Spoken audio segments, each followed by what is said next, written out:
Asteburu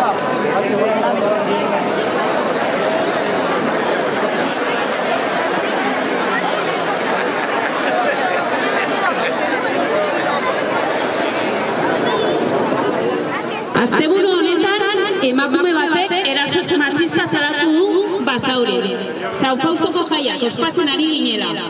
Herriko taldea, Basauriko Asamblada Feminista, Berdintasun Kontseilua, Basauriko udala eta herri guztiak eraso matxistak erabat lekuz kanpo daudela aldarrikatu nahi dugu. Herriko taldeetatik gure gaitzespen sakonena adierazi nahi dugu eta eskerrak eman nahi dizkizuegu gaur eraso salatzera hurbildu zaretenoi. Lanean jarraituko dugu guztiok jaiak berdin goza ditzagun.